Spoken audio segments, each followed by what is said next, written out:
जिसकी रक्षा हवा करे, फानूस बनकर जिसकी रक्षा हवा करे, और वो समा क्या बुझेगी जिसे रोशन खुदा करे।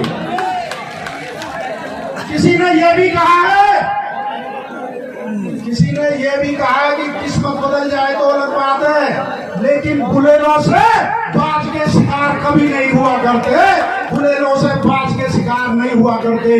साथियों, आज पूरे देश में बहुजनों की आवाज, मान्यवर साहब और बाबा साहब के मिशन को ऊंचाइयों पर ले जाने वाले, पूरे देश में करोड़ों बहनों का न्याय दिलाने वाले, दलित, गरीब, शोषित, वंचित, किसान, मजदूर की आवाज बुलंद करने वाले एडवोकेट चंद्रशेखर आजाद और इस बहुजन आवाज को दबाने का प्रयास किया जा रहा है, इस आवाज को खामोश करने का प्रयास किया जा रहा है। जो देश में ताकतें हैं, जिन लोगों के खिलाफ हमारा भाई लड़ा है, जिन लोगों के खिलाफ हमारे भाई ने देश के कोने कोने में जाकर न्याय की आवाज उठाई है, आज वो लोग सबके सब बेचैन हैं। वो इस बहुजन एकता से घबराए हुए हैं, वो इस किसान कमेरों की एकता से घबराए हुए हैं, वो इस SC ST OBC की एकता से घबराए हुए हैं। वो जाट और गुजरों का जो गठजोड़ दलित भाइयों और मुस्लिम भाइयों के साथ बन रहा है, उनसे उनके पेट में दर्द हो रहा है, और वो इसी की उसमें उन्होंने सुनियोजित तरीके से भाई पे ये हमला कराया।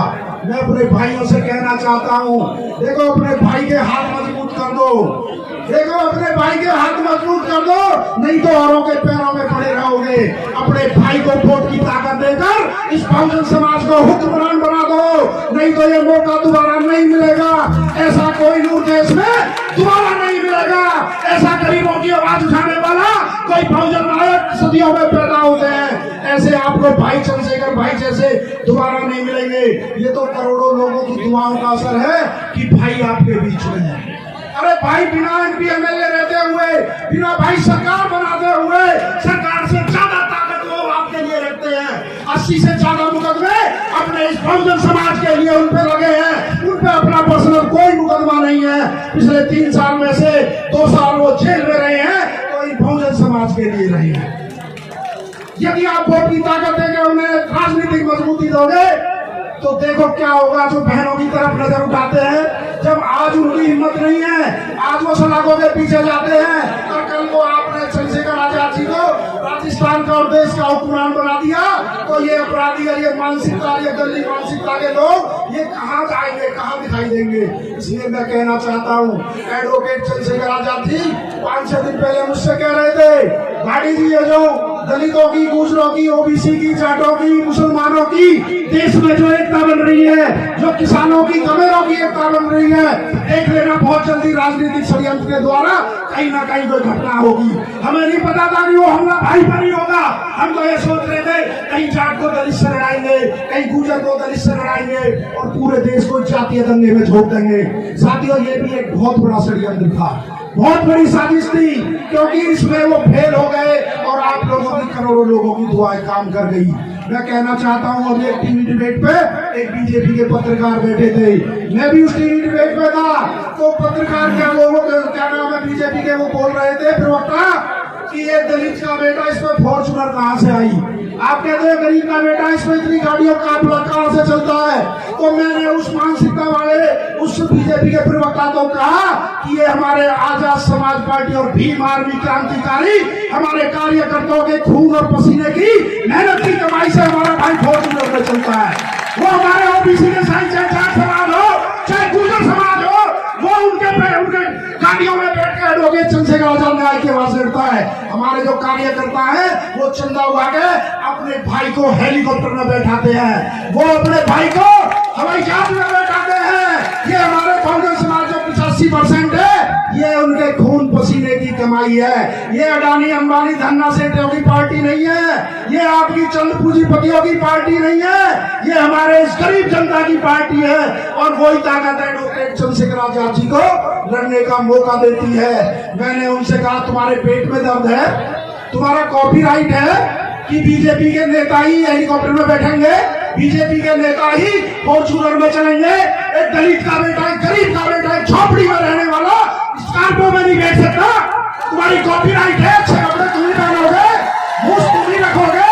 तो ये जो बाबा साहब के संविधान ने हमें इजाजत दी है, हमें अधिकार दिए हैं कि कि एक गरीब का बेटा भी, एक झोपड़ी और छप्पर में रहने वाला भी, एक छुटमलपुर में रहने वाला मास्टर का बेटा भी MP MLA और CM बन सकता है।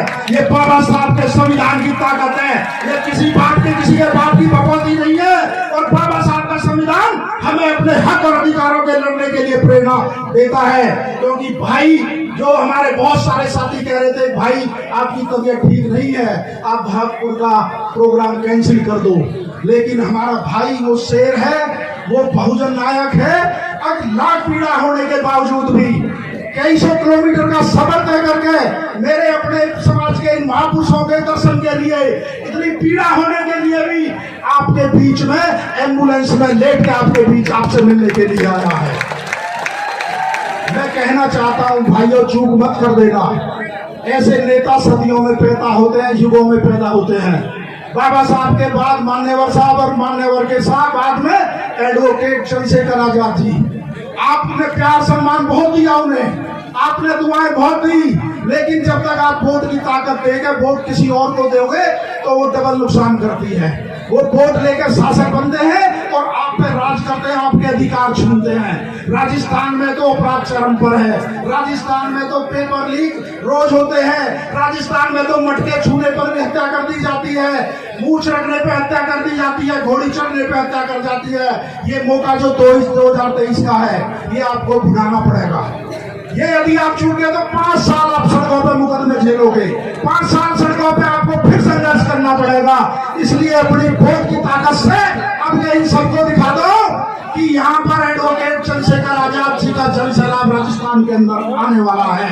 अंत में मैं अपनी 2 बात कहकर अपनी बात समाप्त करूंगा, और ये 2 लाइनें मेरी भीम आर्मी और आजाद समाज पार्टी को समर्पित है, मेरे एक एक कार्यकर्ता को समर्पित है कि जुल्म के साए में लब खोलेगा कौन, और यदि हम भी चुप रहे तो बोलेगा कौन। इस खबर को देखने के बाद क्या है आपकी राय, नीचे दिए गए कमेंट बॉक्स में दीजिए अपनी राय। ऐसी तमाम बड़ी खबरों को देखने के लिए जुड़े रहिए हमारे साथ। खबर अच्छी लगे तो लाइक कीजिए और शेयर कीजिए, और हाँ, चैनल को सब्सक्राइब कर घंटे वाली बटन को दबाना ना भूलिए। फिर आते हैं आपके बीच कुछ खास खबरों के साथ। तब तक के लिए नमस्कार, जय भीम।